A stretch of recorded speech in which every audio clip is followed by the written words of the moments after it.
People of Jiu-Jitsu episode number 4 with my professor Fabio Clemente.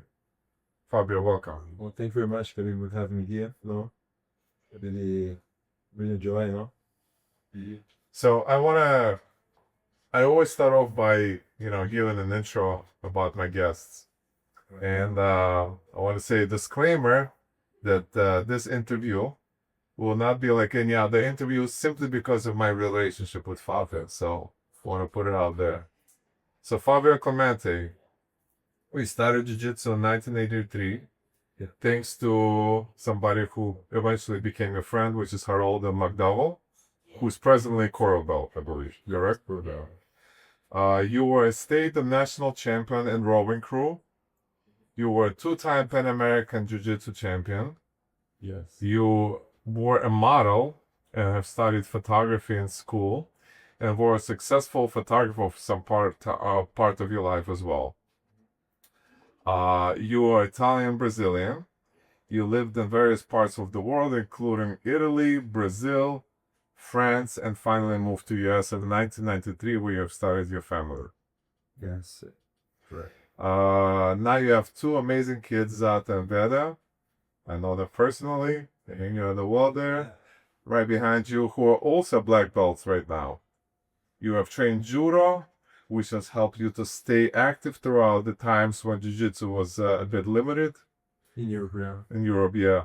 You opened up a first Jiu-Jitsu academy in New York City in 1995. You received your black belt from Professor Jean-Jacques Machado. And most important for me, you have to be my professor. I appreciate it. It's a pleasure training.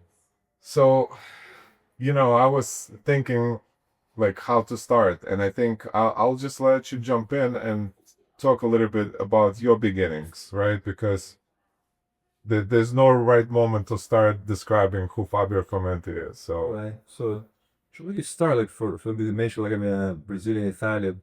Yeah, I get my Italian nationality later on in my life. My grandfather's Italian, and I went to Italy the first time I was like 4 years old. Was in the 70s. I was in Sicily during the World Cup. For the pen and win, I was like screaming Brazil on the window. And yes, then the back and forth in Italy, Brazil, until a teenager. I stayed most of my teenager years in Brazil, and I started rowing at 14. Well, that's how I got my foundation, my physical education like this. And then after I won the Brazilian national rowing. Was 3 times state champion for Flamengo. I got some modeling to get some extra money. It was like during the still 1983, still like the dictatorship. It was not even democracy, it was Euro. So it's old times. And it's hard to make money, and there was this opportunity to modeling. And I started doing some gigs here and there, castings, and I met Ricardo Herriot. I was also a pro belt. One of our fathers students, and now come back from the year life. And one of these castings, there was in Ipanema, doing this casting, they were like strong after the casting. Ricardo was like, I don't know if you know Ricardo, was like funny personality, talks a lot, it's funny guy. And we walk in Ipanema, and a good time, and we crossed by Haroldo, who's a friend of Ricardo at the time, and Haroldo said, oh, the guy here, he fought to Jiu-Jitsu, no? And Jiu-Jitsu, yeah, I was rowing. Was the transition to junior to senior, and one move after 18 years old becomes senior in row, and it become hard because compete against guys like big, strong, more experienced, and I was kind of looking for something different to do, and martial arts was like interest for me, and so I tried to class, eu vou de Figueiredo do Magalhães, também trained Carlos Gracie Jr. there. I say he was trained that too. And I went there a new class, I think new 10 o'clock class, I don't remember exactly. And it was like very small class. It was like Higa, it was Marcelo Alonso, who's now is Carson Brace, but he started Carlos Gracie Jr. And Marcelo Alonso, not the one who worked for the magazine photography, the old school one was in Seattle, has a school in Seattle, Carson Brace in Seattle. And it was Burunga, was Manuel. For people know as Manuel for Carson Brace in Rio. And Blue Belt, Marcelo Turtle Belt, Riga Machado, middle lean, Riga Machado, 8 years old, black belt, and Carlos Machado, also So my first was all people was like few people, like 5, 6 people in the class, and come in. And I started training there as a white belt. And then could quickly connect to Higa. Higa really liked me because I was like physical, very physical able. Was tossing people around, zero technique, just like raw power, you know. And he showed me how to Toriano help, and I just like grabbing people's pants and pulling hard. I must rip off the pants to pass the guard. Then he really liked me also for the modeling, because no, Higa knows in the movie, and so he likes all these like modeling, movie, and photography. He's very Even back then, you already yeah, like. you were like, Yeah, show interest in acting, stuff like that. So we become friends, man. And I started training there. And then after that, too, I forgot to mention, I did a little bit theater through Brazil.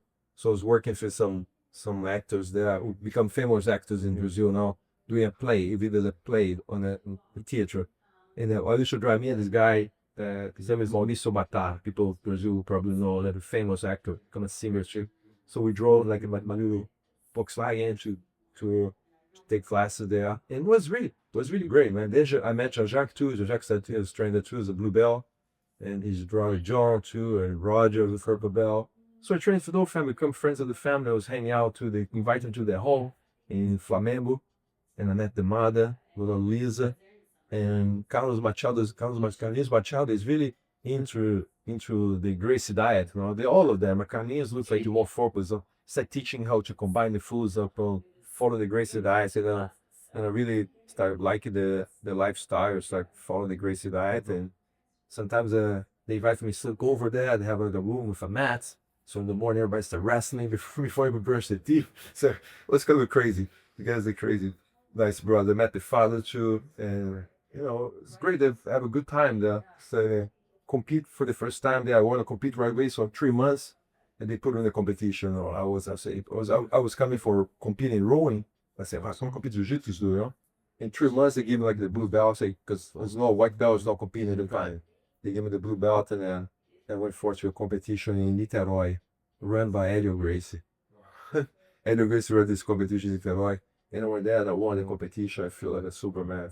After that, Were you still rowing while doing jiu-jitsu? No, it's like slowly quit, you know. Because when I used to row, I live in the Flamengo club. Underneath the low there, the Lagoa. People know Rio de Janeiro. This where they keep the boats, so they have little dorms there. I used to live there, and then I have some other issues there. I got moved in. I was not competing enough, because it was like between jiu-jitsu and modeling. They said, sorry, you cannot stay anymore. Then I'm gonna find another place to go, because I decided to try something different. I really enjoy that jiu-jitsu. And back in the days, nobody is conditional jiu-jitsu. Everybody look like very like not much muscle. Not used to together. People like very skinny, They have strong neck, or your body is like not very strong. And he gets like condition with me too. So I do I do a lot of server training. I was running a lot. I ran like half a marathon every weekend. So I feel was like very well physical able, but the technique was poor. Don't want much say to it was just brute force, Little by little, it's like I take this out every long time. I think it wasn't big guys takes more time. It's just well to be so they teach sure they counter strength. So then I was competing. Then at the second competition, the non-sport competition, so my family would help compete as a blue belt. It was really blue belt too. Then compete, I start winning the match, but I was like, no experience, so take the guy down, mounted, rush to submit him, he reversed the passing, mounted him, and I was like I guess like a Hickson race to you. But that was a bigger competition in Brazil back in the day. It was the first big one, But then after that, I think they opened the first house, the Barra Grace, the first house they moved to Barra. And then this gym started like melting down then because that's why Marcelo Alonso, Buruga, and then will now become went to Carso, but it's the Figueiredo like in the same building. They don't want to commute to go to Barra. Copacabana to Barra is a long way. Better take bus and drive. I don't know. I tell you, back in the days, in the 80s, like the military people there, they shut down the gas station on weekends. So put gas there, gas. It's a wrap. Huh? It's a wrap. You're not going anywhere. You go to Barra, the time if they have no gas, you can't come back. So people take caution before you go to Barra. Anyway, And this point, then after a while, I don't know if I remember exactly, I have an opportunity to move out and go to Brazil. So I went to Italy. You know. I went to Italy, and over there there's no jiu-jitsu. There's no jiu-jitsu. Then I started doing some judo there. Continue running, continue getting fit, you know, keep my gym. No competition for a long time. Until I moved to France, until I realized the Machado is already in the United States, California, Arizona Beach. I remember back in the days when I saw Jiu-Jitsu in New York City for the first time. I was like, I was living in New York, and as a judo club near my house. I was in Tribeca, and in Leonard Street used to be a Weishi judo to like a Weishi Japanese guy, really good. And I started taking class there, and the guy said, "Oh, the Brazilian, that's a guy who teach Brazilian jiu-jitsu here once a day, once a week, once a week." They come, it was Craig Kuku, figures black belt on the hands, on the calories. Apparently, I think he's the first even American black belt. It's Craig Kuku. And usually be a group of guys that train me. I was that training. And then I was on more. I wanted to train more. So I was just see once a week because he was in New Jersey or something. You know, maybe Brian, I don't know, people hired or not. It's somewhere there. And that's where I reconnect to the Machado. Then went to California training for that. And then I was the first Pan American. No, I won the first Pan American. That's not how I won. I won the first. I won the second. And I won in the Machado Cruise. Oh, open stuff for New York City. You know, and it's like the reason I went to Europe, which is photography. I was a photographer at the time. And I was thinking about, oh no, I'm going to continue my career in photography. But when the things start changing on it's digital and analogical digital, and I started doing jiu-jitsu because I had my kids just born at the time. One of them, Zata and Vedha. And decide to, okay, let me do this just to make a little money. It was never my intention to get college and that would. Yeah, I was gonna ask you, like, at what point did you decide to not just train jiu-jitsu, but actually to be full-time in it, open up a school? Open up a school. I was encouraged by the Machados, and I said, okay, maybe I was the first UFC, second UFC, for my day or jiu-jitsu about. And I saw opportunity to make a little money, I just like keep training because I was in New York, I can train and make some money until I go back to photography or something audiovisual. And I was thinking about maybe it's not for maybe a little video, videographer, editing. And that's what I did. I tried to do some video this year. I did all the first instructional videos probably. Wow.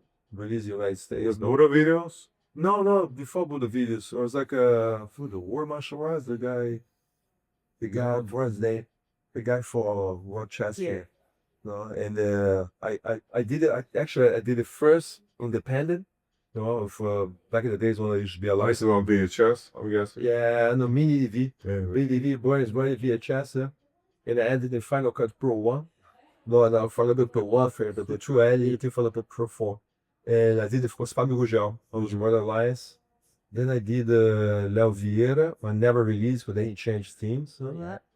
And I did the Marcelo Garcia. I was there already with the guy in Rochester. It was the first video I did by myself, and I sell on internet or put ads on flag on the page, on the websites back in the days. And I was so broke in New York, I thought, how can I make more money on these videos? Okay? People started buying CDs. I didn't have the capability of buying CDs, or I didn't have the equipment. And I find a guy who wants to buy my mini DVs and convert the CDs, and he did. But at the same time, he, like, I'm not going to talk that way. No, he kind of, like, when you see those videos for Fabio Clemente, he never cries me. He still the name, he has no my name anywhere there. Like, no, he just still there. He paid me for the film. I didn't cry at all. That's all the editing, all the voiceover, everything was done by me. All the ideas on have like a was alliance move, coming number. Or I think it was the first video you have the number for people track. It was back then isn't you rewind before, like Yeah. it was like not like technology. It's a lot of work. Yeah, it's a lot of work. So the music actually I did and never credited me for that. No, it was like labs on some open did speak voiceover. I think the only witness I have is like Babs. Was me the videos. But when you see the video for Gugel, the first year is like you don't see any when he cries the The same thing for the Marcelo Garcia first videos too. They have no credit for my name there. That was all done by me.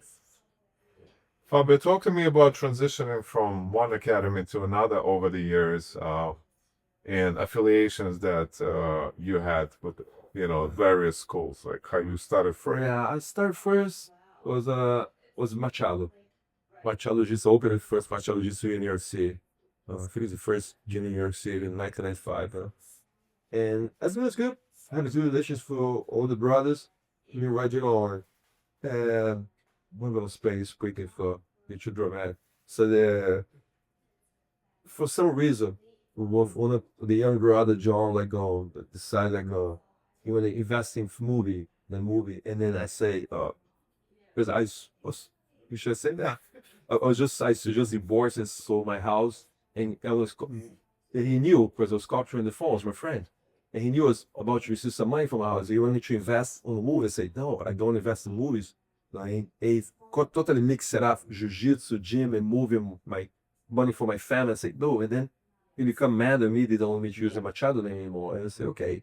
So then I moved the name, and I created the logo, the face logo here, and was just one brother. It's not all the four. There's the younger brother who's like too young, I think, to manage the business with the whole family. But no, he has the opinion. I say no, I don't want to invest money in the money. I didn't make this money with you. This money is for my family. No, so I'm going to invest this money in this kind of industry because I don't trust, because I don't have a reserve. And I think I was right. And that's it. So then I was kind of orphaned in New York. You could use my own logo. And the business were fine. Didn't have any collapse on the business and nothing because I was on part of Machado. I regret because I will never leave Machado if it was not for the episode. I will still Machado Jiu-Jitsu. And still have a good relationship with Jajar, Liga, or I love the fellas. They're great fellas. And then after that, I was bringing people for seminars because I was kind of like, I want to spice it up this year. When I get some more, because it's here all the time in New York City. I couldn't go to Brazil because I have two small kids, so I'm a single father to her. So I couldn't travel and go everywhere. So I started bringing out to Brazil vacation once, and I was doing some videos there. We tried to make it show, like a jiu-jitsu show called Mata-Leão. Was before the Passando a Guarda. They didn't have a show, but that was extinct too. Used to be a show of jiu-jitsu called Passando a Guarda, Test the Guard. We did before, but didn't fall through because Ricardo Herriot was the guy who interviewed, have a guy doing the camera. I was doing the camera actually, the other guy editing Brazil. And I couldn't continue that. So we did that one episode. We tried to sell, we're jogging. No. But no. And then I went to many gyms. I went to Grace Maitá, but I taped Barra Grace. I went to Strike Jiu-Jitsu. That back in the day was Alliance Strike with Alexandre Vaiva and Traven. And Alexandre's not there, I met Traven there. So become friends with Traven. Then I said, maybe I'll call for a workshop. It's to come to New York. And then I called Traven. Traven came to New York for a workshop. And we have a good time. We trained together. It was great. And Travis, his top moment, he was like he fought the first MMA fight in Russia. He won that. You know that, right? Yeah, I know. So he fought in Russia, then he beat got the belt. Was Castelo Branco too, was another guy but this guy got hurt. This guy got hurt in Russia. And I did this workshop, it was great. People coming, Travis was a funny guy, told many stories, so I really loved Travis, And then after that, and a friend of mine, Fabiana, friend that I met doing modeling, she was married to Fabio Clemente. And she was in New York. So she was in New York. She called me somehow. She said, I'm in New York. And my husband, Fabio Clemente, yeah. I didn't know in person. I didn't know for back in the Blue Bell days, some of the tournaments that you see him around, you heard. Never connected him. And I invited him to workshops too. He came to a workshop in my gym and he invited me to join Alliance. And I become Alliance at the point. What year is that? Well, it's like, it was like 98, I guess. 98, probably 98. It was right the year Alliance won the SEP or the first or the second world title. Like this was Leozinho, so Leozinho comes. Everybody started coming to the gym to workshops. Leo Vieira came, and some other guys from Alliance that working for years too in New York. And I was Alliance for a long time until until until not. Then after more, Almost 20 years, right? yeah, 17, I think 17 years old Alliance, no? No, I was invited to Alliance, and I think I was the first point of reference of Alliance in the East Coast. So, and then we designed those rash guards. They have the big low design. I come to my gym first. I distribute to go over for the Alliance. Yeah. I did the first the instructional tapes for Alliance, então eu fiz Jacaré, Gigi, Fabio, do video, anything too. And then something, then it was my own. Then Marcelo Garcia came and worked for me. Then it was like do drama. The partner, he left. Then he come back, and then he opened a gym. And then when he opened his own gym in New York, that's what boosted him problems, because I felt like the way why he left in New York was not my fault. I was fighting for my partner to keep him continue the business together. Yeah, I think it went different. I think it took a different path, and I think the head coach for Alliance didn't handle this he was supposed to handle, because I had no other sponsor visa for Marcelo to be here, and all the athletes too for Alliance to be here, and was the first one, and they don't treat me I think the way I think that I deserve to be treated fine, and they asking to pay for the association. After like so many years, I create like content also for website for them, pictures and things for them, and I was finally to competing, bring students to competition, promoting and host most seminars and stuff. And I was invited. Said after the Alliance exploded, everybody wants to be Alliance. They say, okay, you pay too, And I felt, okay, that's not the way I want to be treated. And we were separate. I separated my own way and tried to create the Jiu-Jitsu for the people. Yeah. With more network, was more drama. And then say, okay, I don't want to create any network. I think it's too much drama. And then I joined Checkmat with Bellevue. Had left Alliance way before me. And he invited me, and I enjoy being Checkmat because something like very chill. They don't impose much rules. They're great people. The fighters too, and we have a nice exchange. And so far so good. How many years? Probably like 7 years, 8 years here. 7, 8 years though. Checkmat though, and look forward to continue. Good. So funny, we had Alberto Marchetti on my first podcast, who took a picture of me wearing that Alliance rash guard when I was a blue belt. Oh yeah. And it's interesting how, the universe energy is circulating, and kind of, people that you meet along the way, the experiences that you create, being with Alliance, perhaps help us to, move forward and create even more business for yourself, being with another, a team, a human being, because at the end of the day, it's all about personal experiences that builds our character, Fabio, you mentioned briefly about kids. Do you want to talk to me about Zata and Vedha upbringing? You said you were a single father. Yeah. As far as their upbringing. Yeah, single father was was unexpected, no? Right, a little bit, life surprised sometimes, wife didn't pass out, ex-wife didn't pass out, so I just changed to take another path, here. And I stayed with the kids in New York, and it was hard, because there was not much money back in the days. We just studied Jiu-Jitsu when the kids were born, and was no family to help me out. So I gotta spend lots of time with my kids. It was great. It was great. Create as a baller. They still live together. They still live at home with me. But and just was taking the kids to the gym. Saturday was the hardest day. Was at 10 a.m. and there was no school, no babysitter, so I got to take the kids there. Zata was like, call me during the class. Daddy, the middle of the techniques, or walking the mats, like when people sparring. So the gym was not that big. But I went through that, and passed a lot of stuff. Then and at a certain moment, I live in the gym for the kids for 3 years and a half. We live on the gym, sleep on your little phone. Yeah, is that on 14th Street? Yeah, you have like a mezzanine built on Third Avenue. Third Avenue, above the bar. They closed the bar to a bar not. Yeah. And the first one to stay 6 months, and I stayed 3 years and a half there.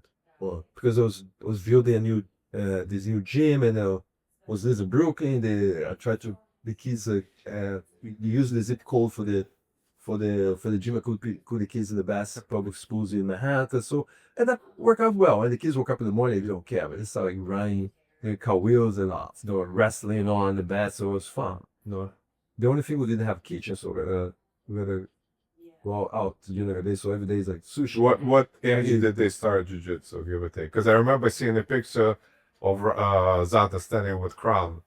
Do you know? That's a Pan American 95. 95. He Steph Crown, he was still had a border Zata at the time. Yeah. That time I took Zata, and then what happened to me, I think the state from Machado. Right. But the videos are very. But so they were literally they learn, born into they jiu-jitsu. learn how to walk on that. So I have a picture of Vedha learning walking from first gym or 14th Street. How to walk, yeah. I never pushed them to do jiu-jitsu, no.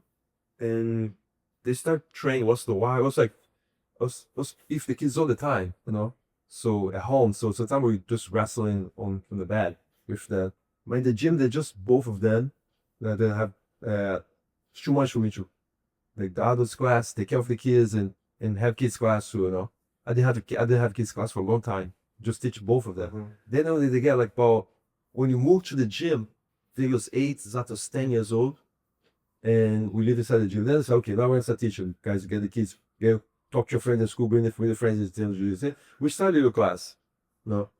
We started your class and looked good. Zata competed the first time. He was 11, Vedha was 9. Vedha hates competing. I said, Dad, never really did that. Or so one of those small little tournaments so they cannot have the match of the age and weight. So they put her like went 2 weights up, 1 age out of age. Got a girl that had a hip like 3 times bigger than her. And not only that, Vedha pull guard and the coach like slam. And they say, what are you talking about? A slam. That's not legal. Like a kid, So there's a crazy tournament. And Vedha lost, so you go past her guard. And they said, Dad, I'm never going to do that again. I said, no problem, just train for fun and self-defense in the gym. And after night, that's what she did until Zata competed the first time, trained everybody. And he was super happy, didn't train much, and happy everybody. And he took for granted, and when he got back trained, compete like a 13, and then he started losing, winning.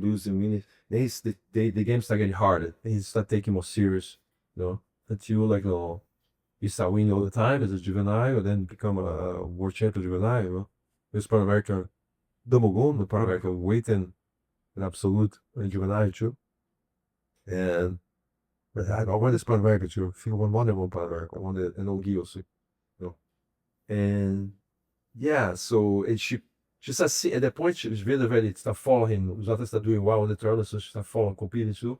But Vedha's like slow. She's like win 1, lose another 1, win 2, lose another 1, lose 1, then win 3, getting second. And then she's like progressive. But her whole life was like this. Just like in school also, everything she's had a slow start. No, she got that. And she got that. And she got world champion in 2018. She's the world champion. Yeah, she's world champion. And she's now helping to teach at Sylvia Duran Academy, who's her favorite. Yeah, as I know, they're both together. This academy they're supposed to get married. So, and Vedha is amazing, man. Like she working at her academy with Sylvia, my academy, and she's going to graduate now for the rest of school now in May. And I know how she put this together. What she doing today? She's a busy bee, yeah. Now she said she's probably going to Virginia competing. This weekend, Virginia.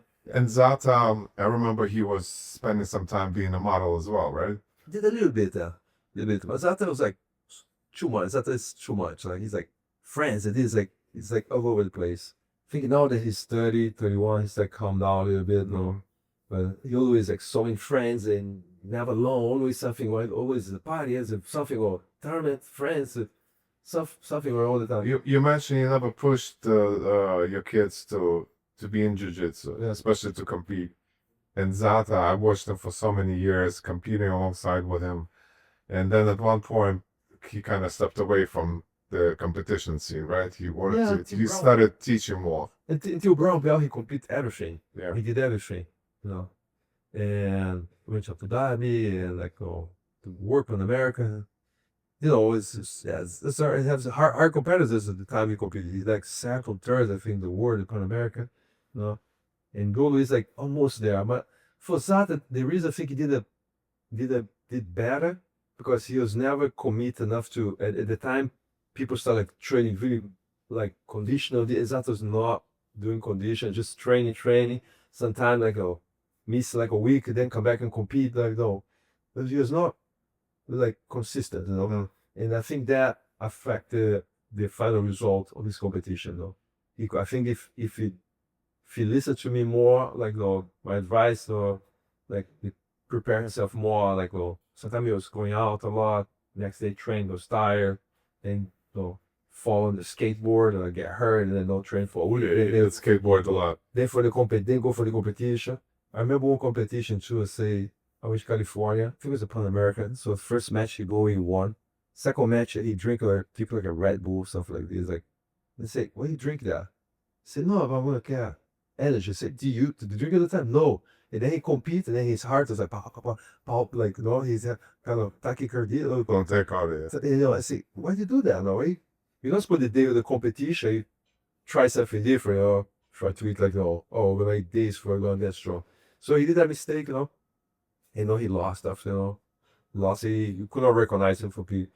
Like when he went to Abu Dhabi too, I think it was there. He was like Tarsis and Lucas Lepri there for him. And they said, we're gonna go train. Don't go to sleep, go train. He went to sleep. So then he woke up to like ready. It was already called to compete. He went against Craig Jones, I think. He competed against Craig Jones like a lightweight. Purple belt. I think purple belt lightweight in Abu Dhabi. And Craig Jones triangle in a sack or two. But he was like, I don't know, probably you lose for Craig Jones, maybe not, I don't know, but he didn't follow the instructions for the black belt. Say, listen, let's go train out, don't go to sleep, because the hours, the fuse are completely different. So went to sleep, so he slept until next day, like something, and he woke up like a zombie, and went, did bad, really bad. And I saw us watching on the TV, on the stream, and I didn't do anything. No. Well, I'll tell you, I mean, I know Zata perhaps didn't win everything that you and he himself wanted to win, but I always cheered for Zata and obviously Vedha. But Zata was fearless. He would pull moves, the triangles, arm bars out of his butt, like at the last minute. He's very talented, And they believe that I see a lot of then have like guys like I have Lucas Lepri in gym, I have Marcelo, I have like Fabio Gel, I have like Ricardo. Yeah. And Zata is amazing teacher, It's not because my son, but he's a really good teacher. He's studied Jiu-Jitsu, and he breaks down. I feel like when he's there, I don't want to teach. I'm not teaching anything because his English much better than mine. He breaks down beautiful, like the way he explains, like he's really good, man. Yeah, he's talented, and I'm gonna be training tonight with him. Looking forward to it. Fabio, you mentioned those times when Zata was training hard and having a lot of talent in the row. I remember, on 3rd Avenue when I started with you, we had Lucas there, and he was kind of on his way out. You want to talk about those times, and Lucas being one of the main teachers at our academy, what he brought to Alliance, which is great. It was great to have Lucas there. He was like 4 years, 5 years, I think 5 years, and he arrived here, didn't speak a word in English, So he started learning English here, and quickly pick up English, and then he get married, his wife, That feels good, And we have a good relations through us, And then he decided to, then what happened to it? Oh, yeah, they took him, he went to a time forever, yeah. That was what happens. And I was telling you, disappointed that had guys that finished for us, because he was there for 5 years actually. And then suddenly, I think Cobrinha left, opened his gym in LA, and they need somebody in Atlanta, but they took him like 2 months. 2 months is gone. I didn't have time to adjust, because it was a big loss for us, And that was a big hit, because it was like that day, it was like Babs and him teach class, or teach some class too. But he was like the main attraction of the year. Or they took like the 2 months, like a short orders. I didn't have time to compare myself. But then I handled was me and Babs and Hello who kept together. We lost a few people. And well, we'll keep the gym together, keep the gym running. Then until I moved to the bigger gym across the street, talking about the Third Avenue across the street. Yeah, then he did this thing. It was another amazing instructor too. I think the master I saw teaching there is overall very complete. He's stank and fits like a small guy, or big guy, tall guy. Yeah. Luke has an amazing game. And this is a very Lucas was very driven, technical, mentally above many other athletes, I believe. yeah. And his knee cut was, just superior to. It doesn't make mistakes though.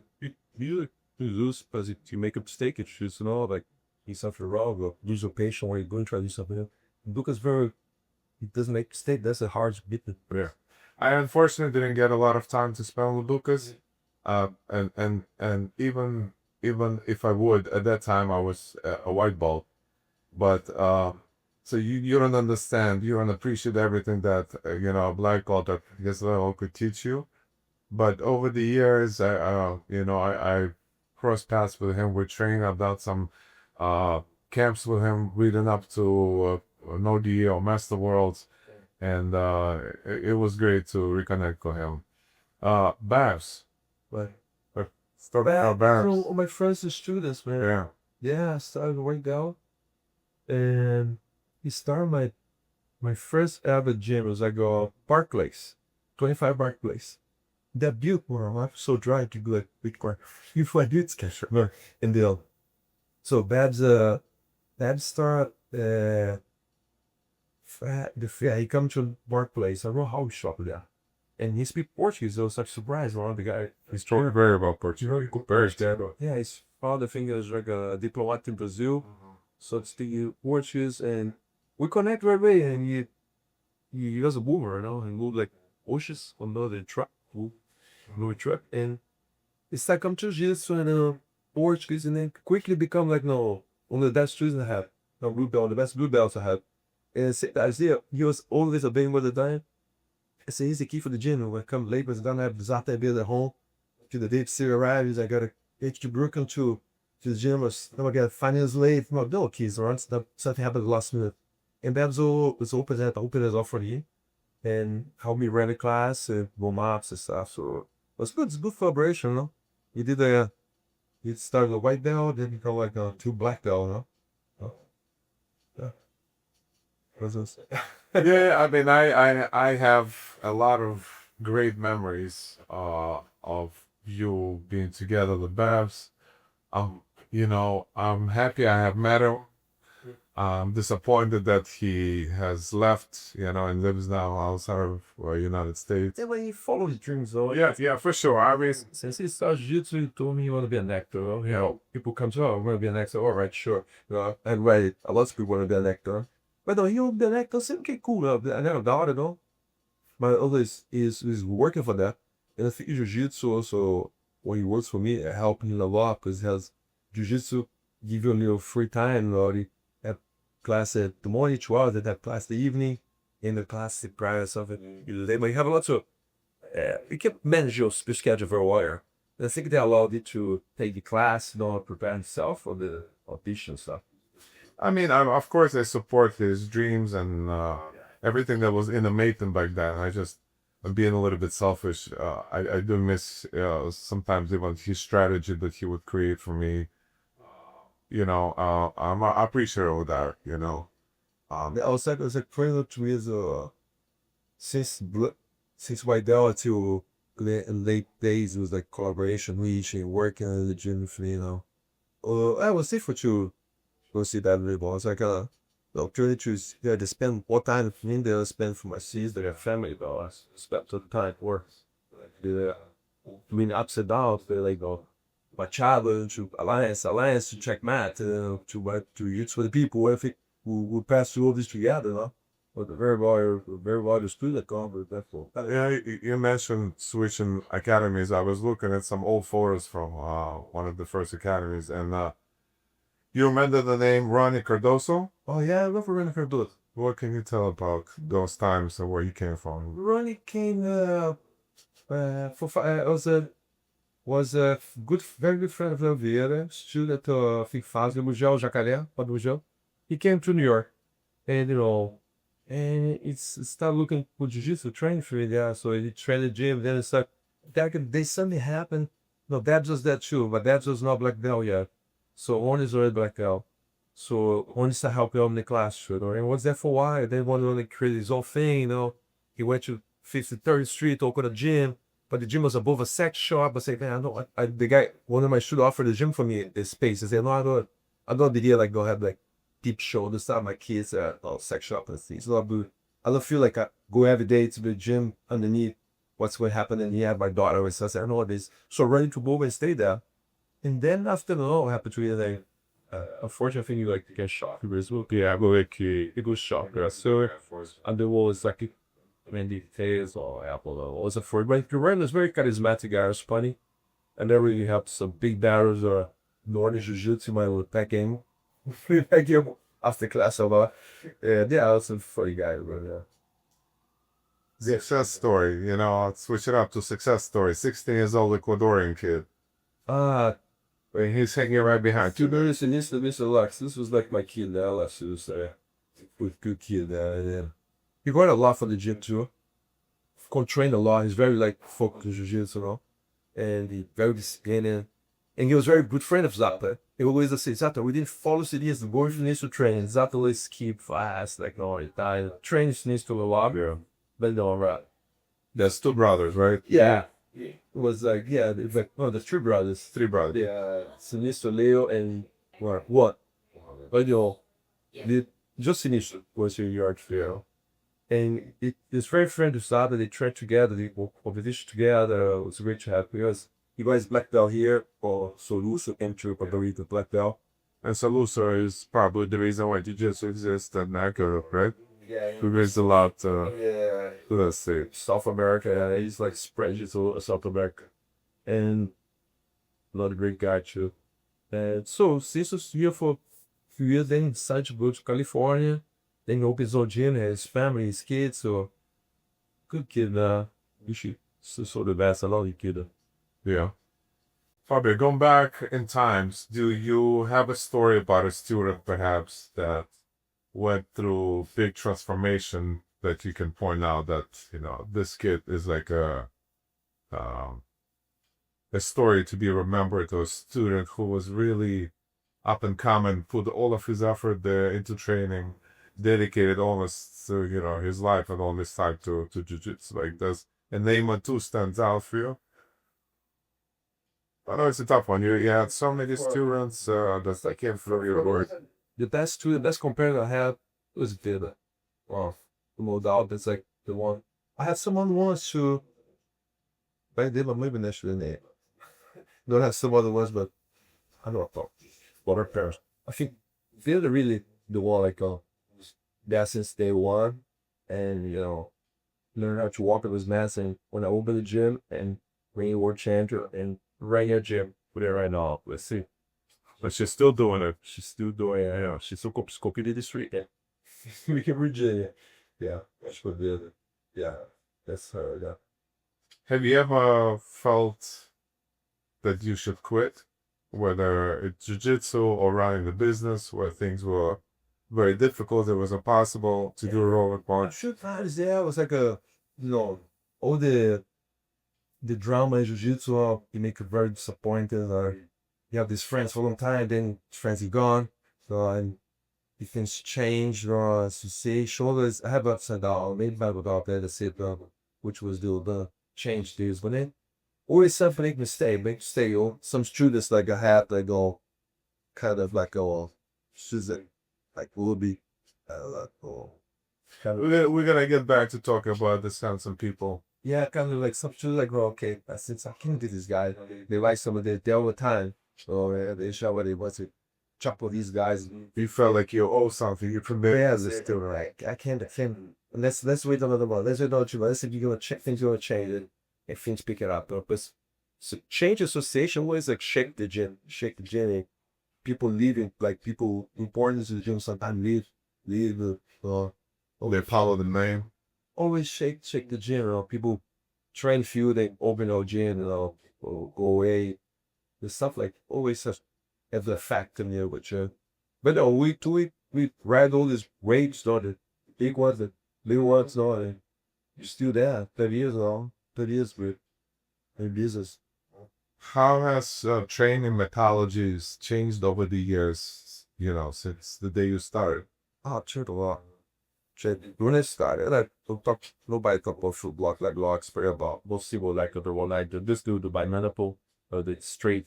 I'm not the guy down, little wedge mover tackle like a ramp or stuff. Side rocked up. Yeah, and when you see people repeating it, I might probably know they are like city look hard for the legs, so fine like people don't look much for the back up she don't now position on wireless setting. It's different, definitely different. I still learning on when I'm able to train. I have to train a bunch of patients who was my knees and back and shoulder, neck, lower. I love to train with block. You should, if there is a possibility to do it, just compete this one more time or allowed to do that. If I can handle train consistent, you know, probably like start. I want to do it. Start then. If I start cracking down, I just see if I start walking pain. Feel the always in pain for a long time. Walk around that. She should say stop doing something important in my body. Surgery stop doing Brazil. So it's never something I also wish I right leg. I got to travel to Brazil, do the thing that, come back here. Bro, MRI is there like core price take here, like stay A lot of work here. Also work, so you should definitely look into it. We will train together as much as sure, you know. If I can, I was thinking about talk to Ved about this. If I can make a little train much jiu-jitsu, make do just drill more, not much or I don't much sparring, conditional and do by mobility. If I in the weekend, then I ratchet the weekend or the weekend, I say I feel good, I go. I get my fly and go, you know. Because I think about before many times, bro, maybe do that. Oh, my body hurt. I can't do it, bro. Many times, maybe we're gonna set up and they said, oh, my body hurt. So I can't really perform well. I feel like if you sign up for it, you know, you're committed. That's I do not sign up there, get there, like, or just make somebody happy, like just bossing around because I cannot squat, you know, do anything right. Because until like a few months ago, I was a hard time to squat. You know? How it's like cool guard, you can sit your butt, sit your butt, your heel. No, you can't have no balance, no. There's no way you're gonna. Only if you get somebody really suck, you know, then somebody do a little jiu-jitsu, go free do over, you know. So I'm able to put a performance in, right? I feel like I can defend myself, you know, able to attack. You know, I don't sign up is not the problem. The problem is like to be there and win. I don't know what in there. I don't need to go there just to compete. No, oh, that's for me. No, I wonder if I feel okay, have a chance to win. If I see I have no chance to win, I'm not fortunate to go there. Oh, just to participate. That's it. I already participate in the past. yeah. I want to win, or if I cannot win, I don't go there. If I don't believe myself, okay, I can be doing it. Well, Okay, if you go back in time to your white belt days, what is something you can suggest to yourself? Looking at all this time you spent on the mat, knowing your body, knowing what you went through. drew more, drew things more, studied more. I was like, People don't drill. it was more like a clash, or like judo thing. Not that judo's there, don't take name, but judo like there's a lots of clash, you know, like it was more like that. Maybe because I did a lots of things. Back in the train back in the days using power, you know. I would kick twice, or maybe need to do a capping, you know, or less expose myself for different situation. I got these techniques and.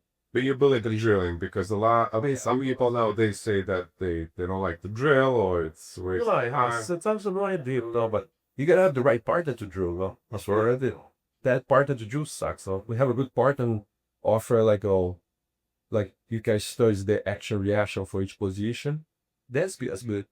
No? And definitely mobility, get your mobility, flexibility, and your endurance. That you combine this a good grip and do builds too. Yeah. And that being said, how has your teaching style, you think, changed over the years? My teaching, changed a lot though. Yeah. I mean, you guys don't sound like Zata and Vedha, obviously. Yeah, obviously. They got noise for me, and they learned also for Lucas, for that. So on the studio, they learned for Sinistro, the Salmon, they learn like they learn for lots of different sources. Not for me.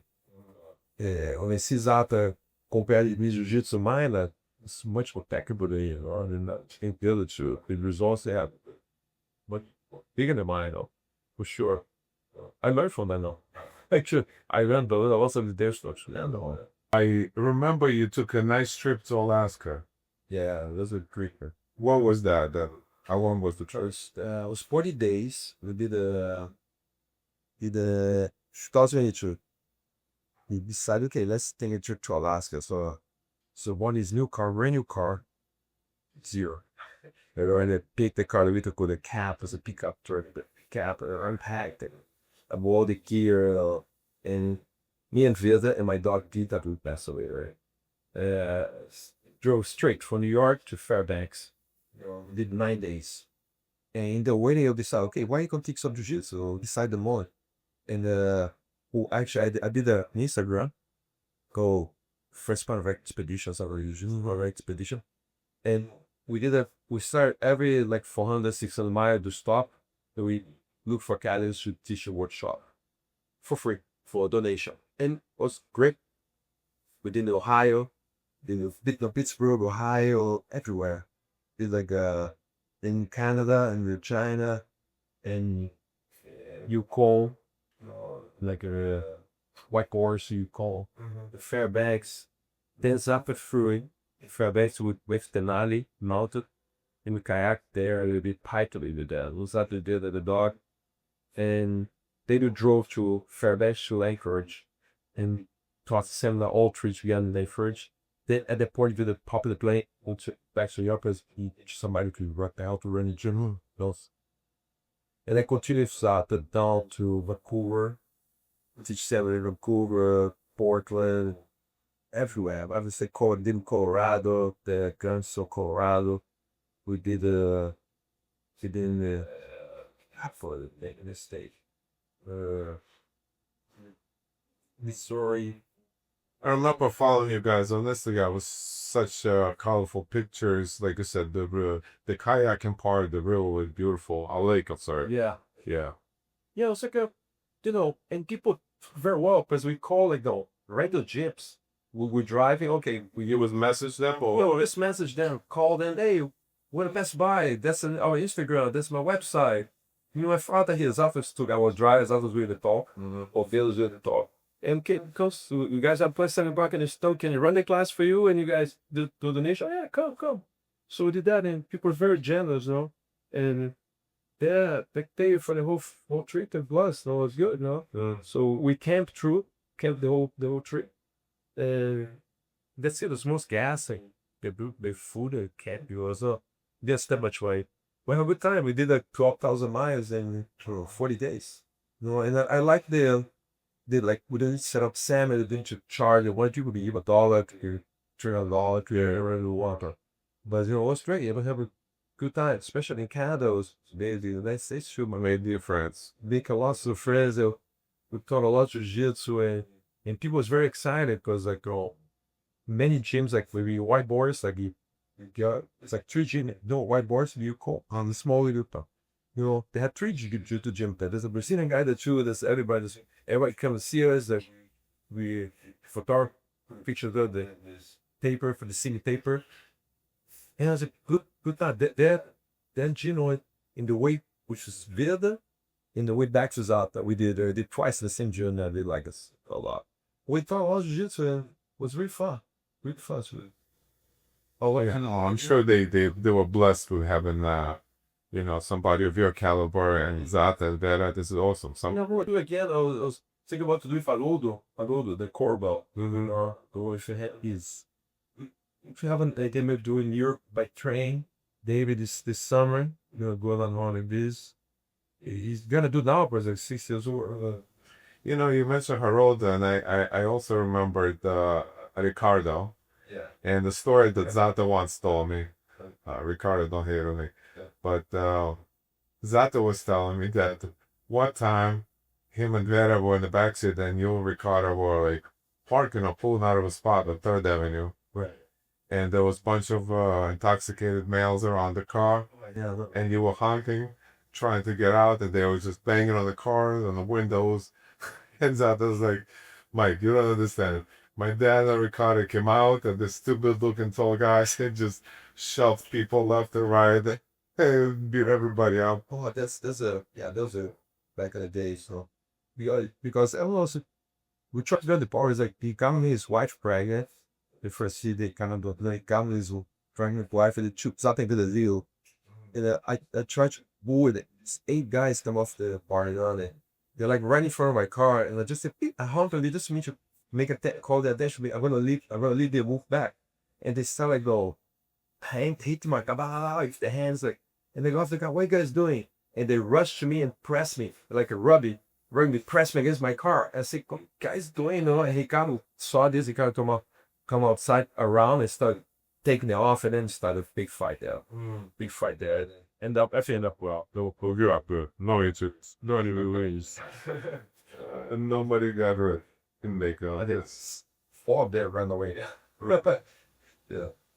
I remember when you were very active on the mats before some of your injuries trickled down.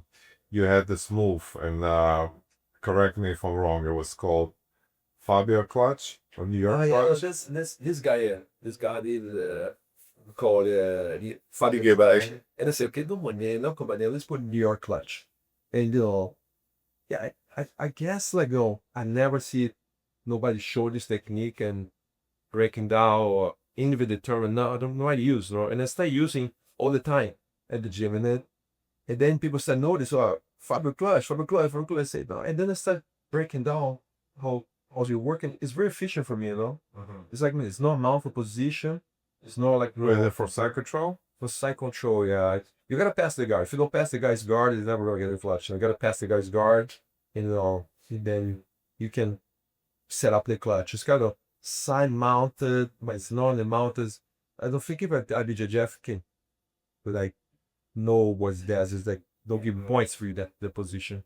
But pretty much you don't mount it, you stay on the side, and it's very successful. I don't think nobody can get out there. Once you lock it, there's a lot of. For me, I prefer to be on the clutch than the mount position, because like mounted people have lots of escapes. No escape. Well, if you lock it right, it's no escape. Here's another move that you do that has no escape.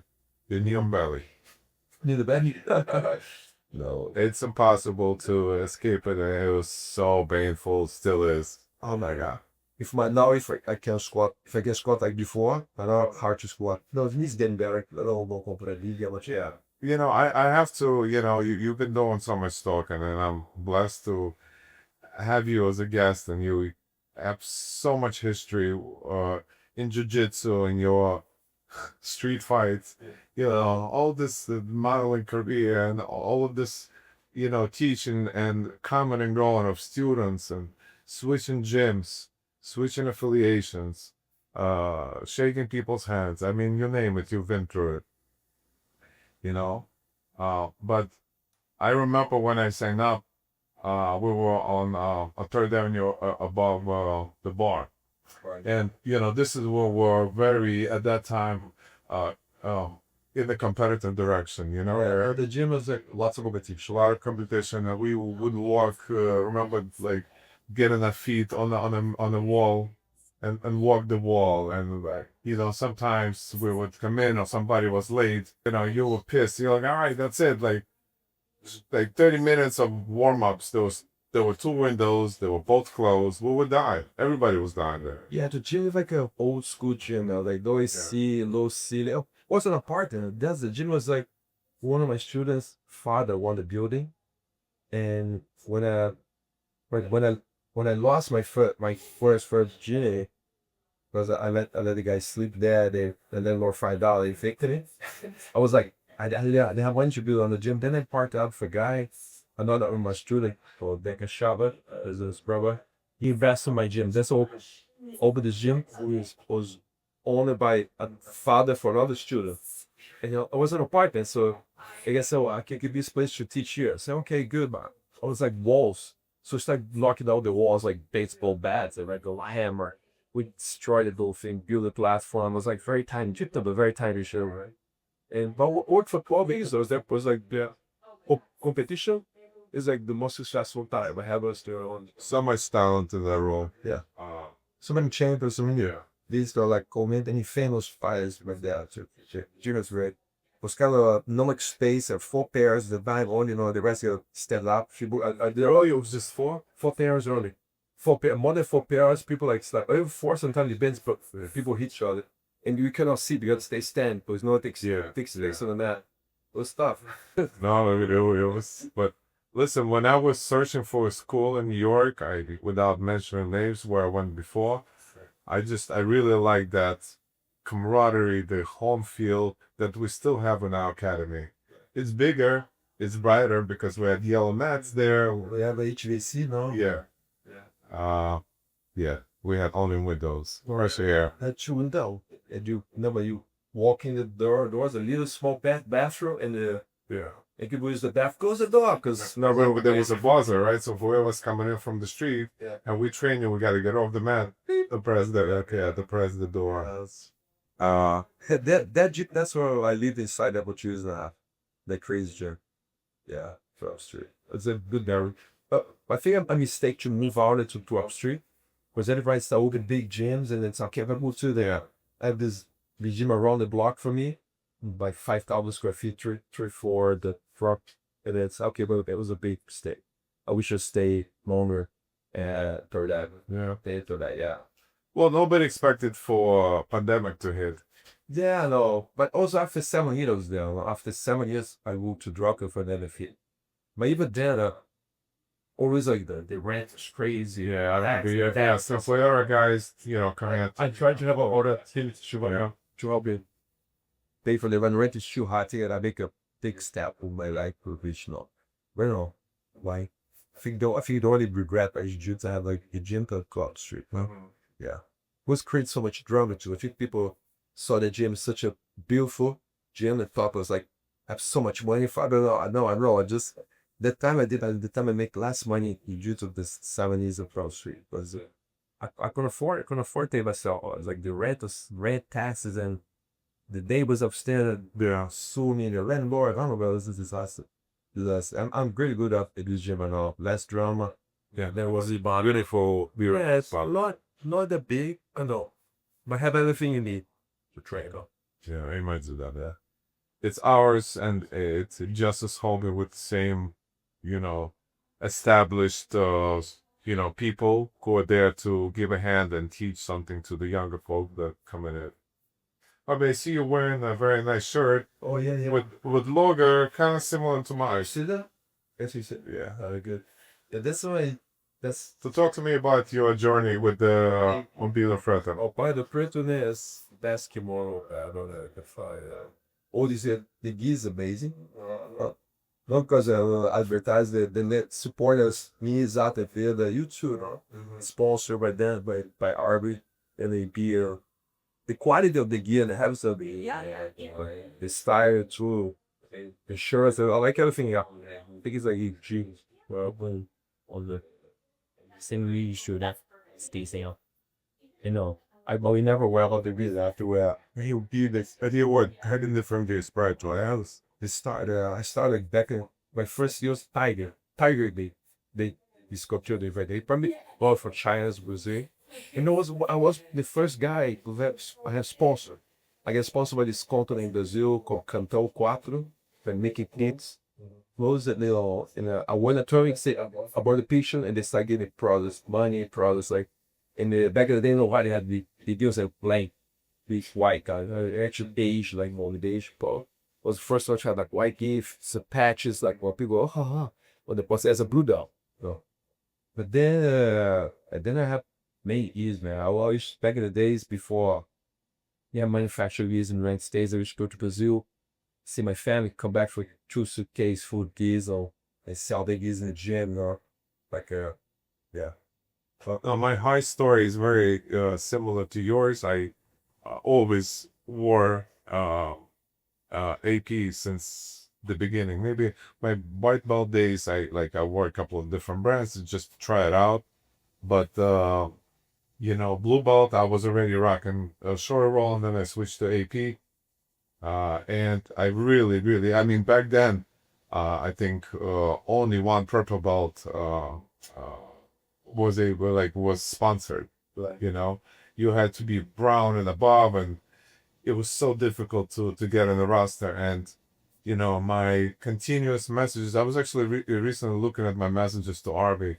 I was showing my wins the because they were also making streetwear, so it's comfortable to wear on and off the mat. And eventually, Arby and I spoke, and he put me on the team, and you guys also like put in the work, and I've been also very blessed to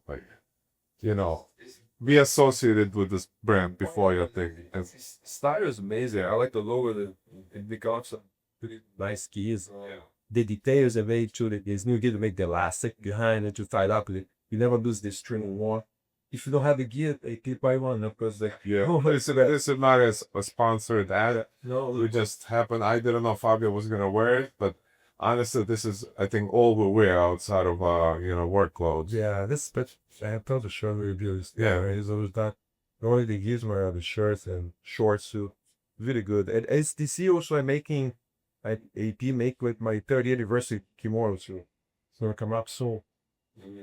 We have the 20 tour, right? When 25 years, around the 30. We had it was good make 100 gears, probably make another kind of limited edition, We'll come up soon, we're gonna post it. Thank you, Arby. Take care of it. So this faces that we have here. What I did today specifically because Ernest, who's behind the camera, last time mentioned to me that even though I switched them up, everybody kind of look very similar, and it's true. It just faces. But today I'm hung specifically people that are all still over through Fabio Clemente Academy. Yeah, let me see here. Okay, I'm like Jose here. Good guy, man. Teaching farm smoke. Logan don't train anymore, man. Guy, this guy was like really like part of the team, the first competition team I had. He first guys compete and I really did KDI.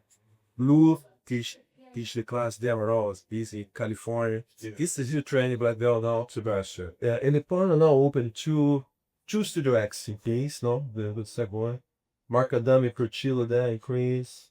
Captilos there in Everybody first. Mike Captilos there in Buffalo. Muras, or training war. Very nice. Yeah. Restaurant on it. Laila. Jogador de São Duque. De lá.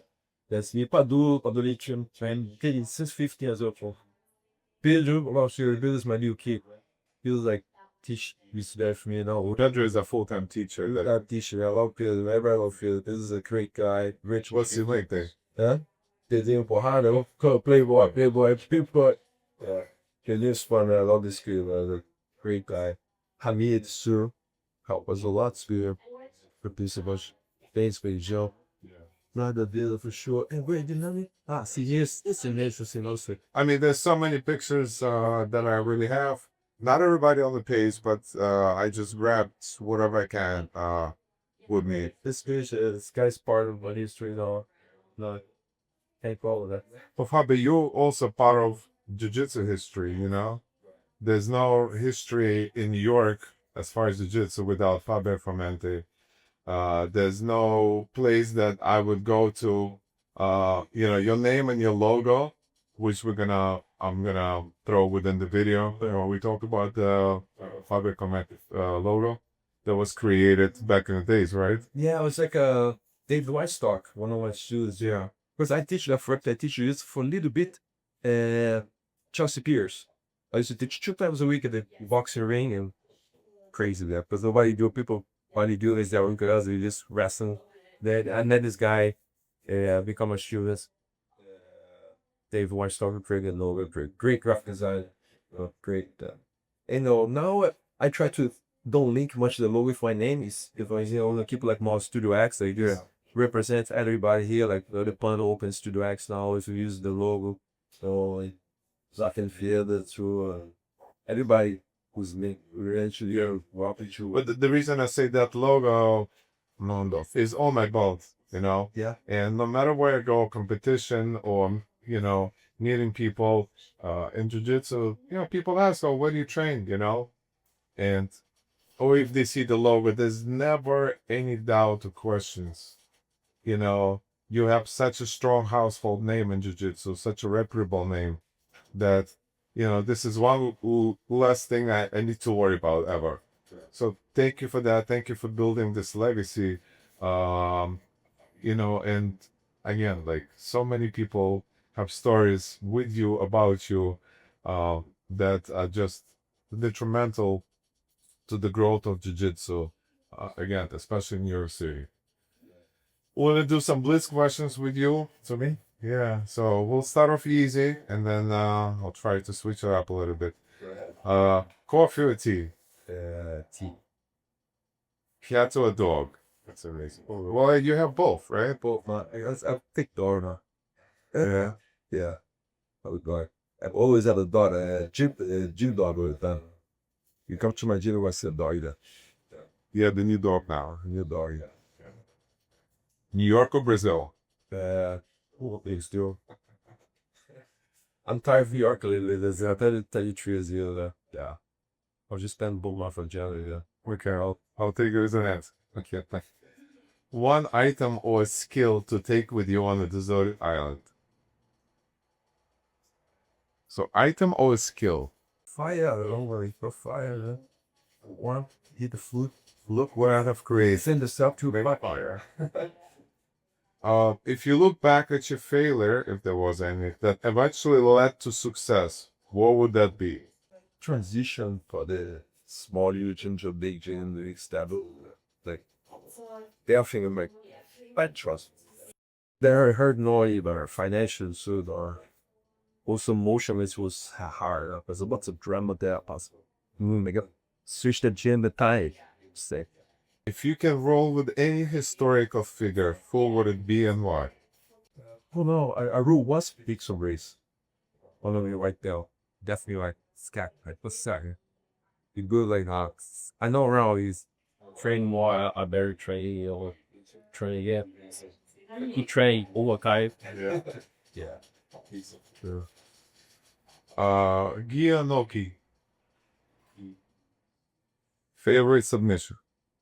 Guess my scratch and bit is the clutch. From the submission come from the clutch, not the clutch, no. Yeah. What about the clutch? Yes. And yeah, but your cross choke is deadly. Still from some out. What's this? It's for Roger Gracies. Toughest roll you ever.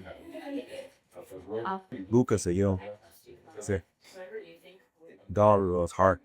It was hard run. This thing was pretty fast. I'll keep you my sack. What about you? Yeah. Most dedicated student you have. So was I've been shooting. That's good, man. Very cute. Gonna get all the points today. Advice to a white belt. Oh, hang there, one. Hey, hang there. Things will change, though. Just stay. One rule in jiu-jitsu you would change. I think I would do reverse. So we reverse the guy for side control, the other points, definitely. If you reverse the body, more on the muscle way. So you can be involved. Say like, I don't know, some people can bench press, but when people fight two guys the same weight, and you reverse the guy a couple of you, even if you have no guard, sure, I had these. Give him a point for that. Because nothing's kind of feels like, oh, good throw. Okay. Favorite course training meal.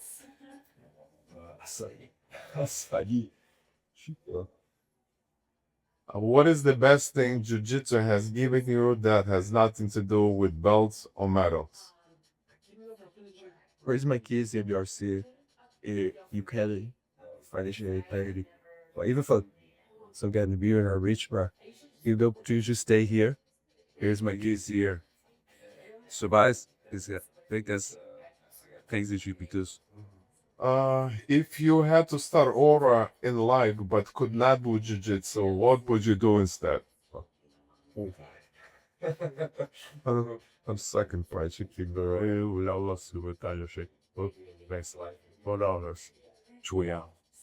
weirdest or funniest thing that took place during a class or at a tournament? The weirdest thing was like the first part of America.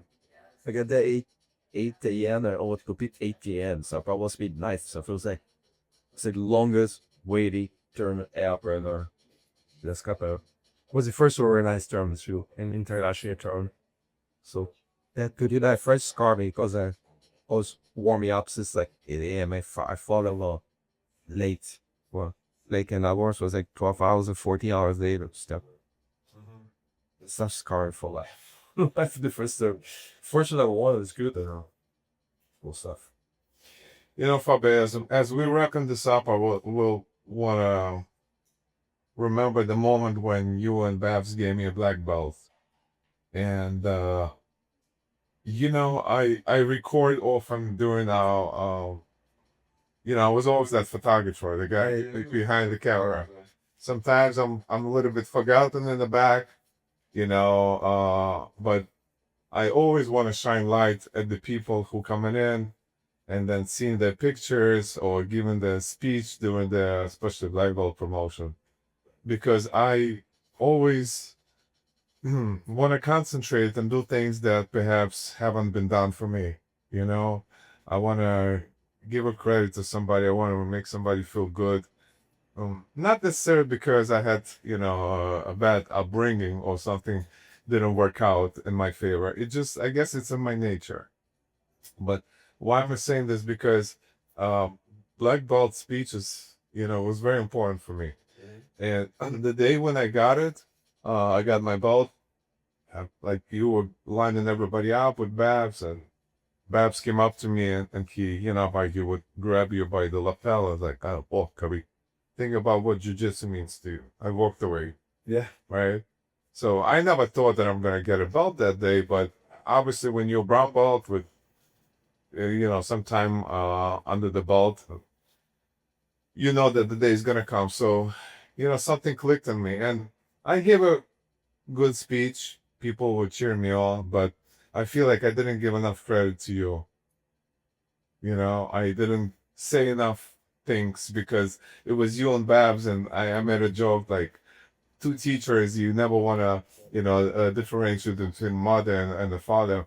So, you know, my time right now to thank you, and I want to thank you for everything that you have done for me, you have done for Jiu-Jitsu, you have done for all of us at Fabio Clemente. You know, I never thought that for X amount of years I would stay in one art, you know, under one umbrella, following you wherever you went. And I've been nothing but glad of this time, because I feel like if I would make a transition to other academy, I don't think we would be sitting down here and talk. So I'm glad I chose my path with you, and I'm glad you've been by my side, and I'm very thankful that I have gotten all this knowledge, and most importantly, besides knowledge, because knowledge you can pick up from other teachers, but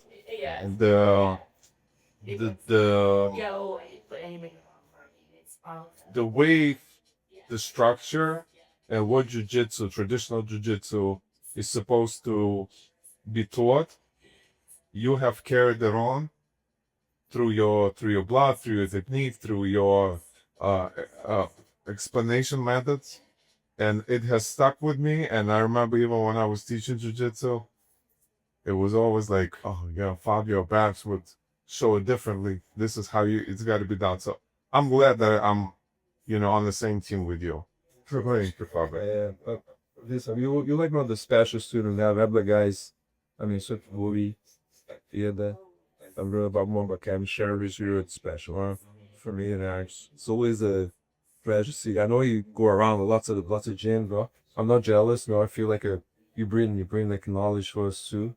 And I remember when we started photography, you know, I was in front of encouraged, oh, thank you for it. And there, never encouraged to do this, I should do this. And I'm really proud of you, you know, what you let me doing. Not only for like documentary all these faces here, you know, some people like probably don't know jiu-jitsu more. Nobody knows the work I've been doing, like put this community together, like you build all these gyms together, you know. on the people jiu-jitsu, and that's fix. It's good. It's good for the sport, no? Cut off the like the is in the new thing, no? Not like before, where usually so much separation between teams. You know, come like you come unite everybody on this sport. That's pretty good, and I appreciate to have you there too. And I saw in the trends when you started how you are. I'm really great. Good pass, air pass, no, really fun. I want to see real what that's really love it, man. And I appreciate everything I did. All the photography, the time to take my children there, right? As a family, a job, and all. So you go, you do jiu-jitsu, know, yeah. Everything, I do really take the time. They help spread the sport. Well, thank you very much for that. Thank you. Yeah, I never. My name is always associated with Fabio Clemente. You know, I mean, I started traveling to other academies simply because in order for something to grow and for effect to take place, you have to dedicate the time. So, you know, I always train there. My jiu-jitsu is, No, I know you. you know, Come on with the time. I mean, of course I would. No, the thing I said, like, you always come back home. Yeah. So that's nice, and then also you represent as well. Whenever you go to the gyms, like that's a good like you see you train for me. I'm happy with these people. You represent our gym, all the place you go. That make me like this is supported from there, you know. Thank you very much for you do that very well. Thank you. Fabio, final thoughts, you know, anything you wanna, you mentioned Kevin Sheridan. Yeah, right? for sure they had this another amazing guy, one musician that have a very super loyal and friend Kevin. They did well some of this year for us in mind. Never will.